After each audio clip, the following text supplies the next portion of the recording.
Hello and welcome to the Card Fellas podcast show. Matt is off again this week. I think he went somewhere warm and tropical just in time for the summer. I'm here with the rest of you working schleps to keep it rolling, but it's been a busy week for me as well. Had some internet issues Wednesday, so we did not get the live show out. I still wanted to get this show out to you. You'll be hearing it on the podcast, I guess, as normal, and you will get this via a recording on YouTube, which I think is just fine. What we're going to be talking about today is 1982 Topps football. And instead of doing a full review on the 82 Topps football set, which I think we could definitely do and we should do at some point, I'm just going to kind of go over some of my favorite rookie cards from this set. It is a kind of a groundbreaking set in that it was licensed. So it's kind of, if you don't really pay attention, you look at some of those cards from the 70s, they airbrush the logos, and it's a lot of kind of player facing straight on, a lot of players with no helmets on.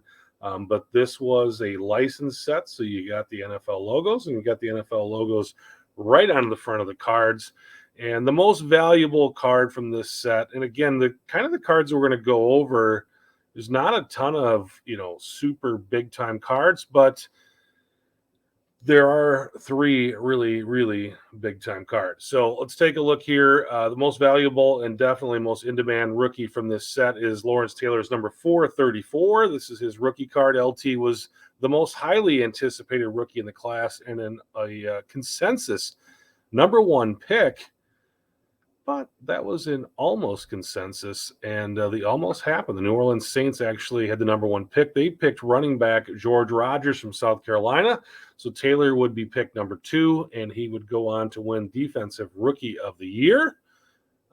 He also won Defensive Player of the Defensive Player of the Year, and no other rookie has ever won just the overall Player of the Year as well. So pretty cool. The Giants went from second to last in scoring defense to number 3 in the league in scoring defense in 1 year. They would go on to win 2 Super Bowls during LT's career. High-grade raw versions of this card sell for $30 to $50. Pretty hard to find a PSA 10 version out there. There are 6,000 of these cards on the PSA Pop Report. There's only 180 PSA 10s. PSA 9 versions of the card currently selling for about $550. There's 950 of those. PSA 8 is the most common grade with 2,315 cards on the Pop Report. PSA 8s have been recently selling for around $140. Ronnie Lott, another all-time great here with a rookie card in 1982. Lott was the number 8 pick in the draft, and like the Giants, the 49ers were absolutely awful on defense before Lott came along. They were the 3rd worst defense in the league, and after Lott, that next year they were the 2nd best defense in the league when it comes to scoring. Lott and the 49ers would go on to win 4 Super Bowls, and like Lawrence Taylor, Lott was a first ballot Hall of Famer. Raw copies of Ronnie Lott's number 46 can be found for around $10. Just over 4,000 of them have been graded by PSA. Only 98 PSA 10s, 549s, and about 2,000 PSA 8s. A 10 recently sold for about $2,000. 9s typically sell for about $200, and you can get a PSA 8 for $35. Anthony Munoz, another all-time great rookie card found in this set. He's an offensive lineman, so not exactly a household name these days, but he was the best at his position for a decade. Played in Cincinnati. Some people consider him the greatest offensive lineman of all time. He did lead a Super Bowl offensive line on 2 different occasions. Unfortunately, both times the Bengals ran into a 49ers team that was just too good to lose. They were close games, though, both were.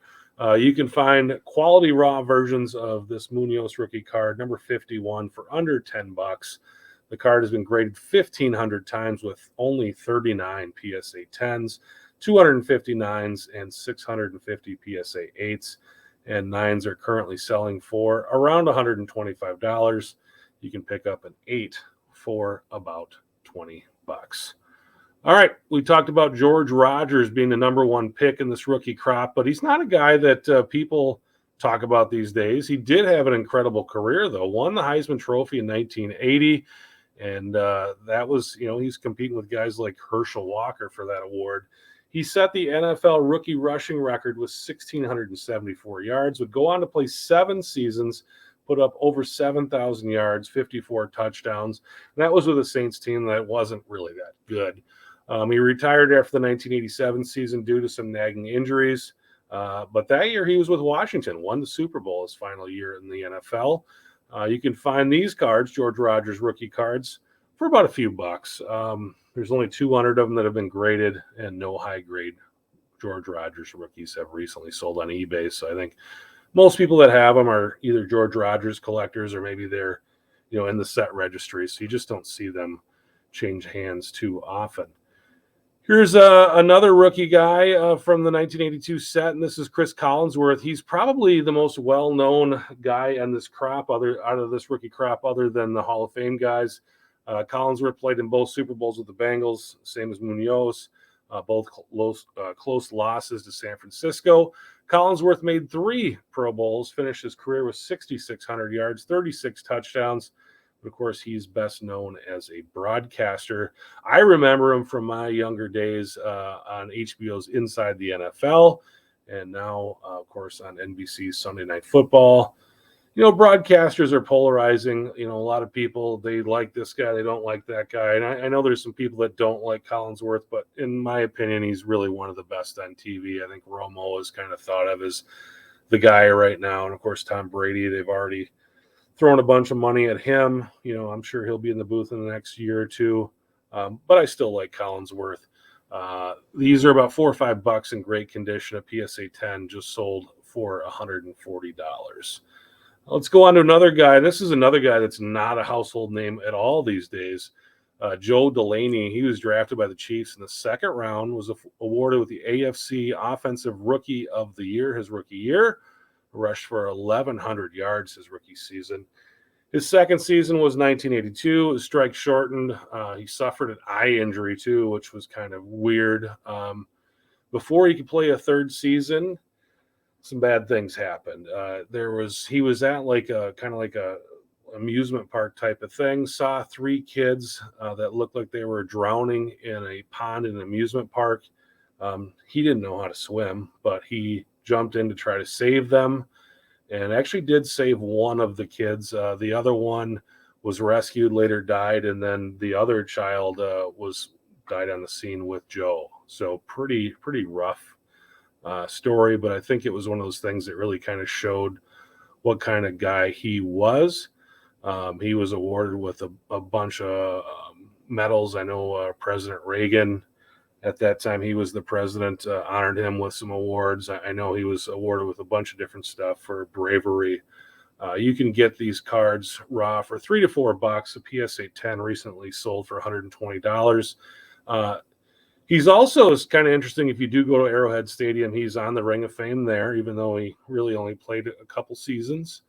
His number 37 hasn't been officially retired, but no Chief has worn it since Joe Delaney. So that's a guy that I think that's kind of interesting to hear the story. I mean, it's a guy that I had never heard of him. But as I was going through my 1982 Topps cards the other day, I saw, I'm like, oh, I've never heard of this guy. Let's go to another one.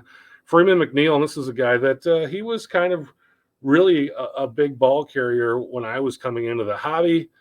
He's one of the few players, Freeman McNeil, to average 4 yards per carry during his entire career. 3-time Pro Bowler with the Jets, retired in 1992 as the New York Jets' all-time leading rusher with just over 8,000 yards, and that's a mark that Curtis Martin would later surpass. And you can pick these up for a couple bucks raw. Not a whole lot of them have been graded, and you're not going to find them too often on eBay in graded form. Here's another guy that I remember from the late 80s, Drew Hill. His number 379, actually still selling pretty well. Drew's rookie year was 1979, but he didn't get a card until 1982. He started with the Rams, was probably best known as being part of the Houston Oilers run and shoot offense. Warren Moon, Curtis Duncan, Haywood Jeffries, Ernest Givens. They could put 4 receivers out on the field that were just incredible. Drew became the first player to score a touchdown in the 1970s, 1980s, and 1990s. He beat James Lofton to that record by one game. Retired with almost 10,000 yards, 60 touchdowns, and retired after the 1993 season. Unfortunately, Drew died after he had 2 strokes in 2011. But you can pick up the Drew Hill rookie card for a couple bucks raw. Again, only about 100 of them have been graded, and you just don't see them very often online. We'll go to another guy with kind of a tragic story here, Andre Franklin. And I think Andre Franklin, for some reason, I remember picking up some 1984 Topps cards back in the day, and I remember pulling his card. And I know it's a weird thing. I just remember seeing that card as a youngster. Franklin was a standout running back with the University of Nebraska, drafted by the Dolphins in 1981, led the Dolphins in rushing in the strike-shortened 1982 season. And that season, the Dolphins ended up facing the Redskins in the Super Bowl following the end there. Andre made the cover of the Sports Illustrated after the AFC Championship game, had a big game against the Chargers, but his career was cut short by a knee injury.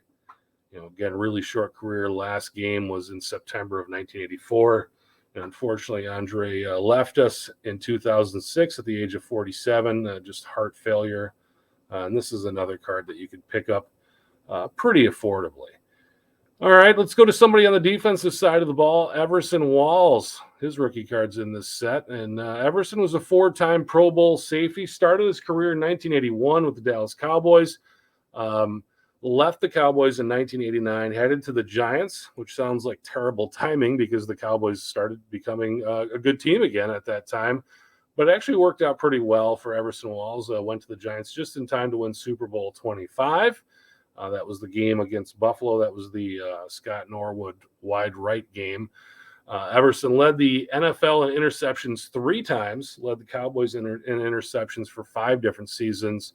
Not in the Hall of Fame, but probably should be, in my opinion anyway. And Everson Walls is number 327 rookie card, few bucks, and I think that's really a bargain. So this 1982 set, kind of a weird one for rookie cards. You've got 3 players who are probably, at least arguably, the best players to ever play their position. The rest of the rookie class that year, not great, but definitely some interesting stories in that set. So I hope you guys enjoyed today's kind of walk down memory lane.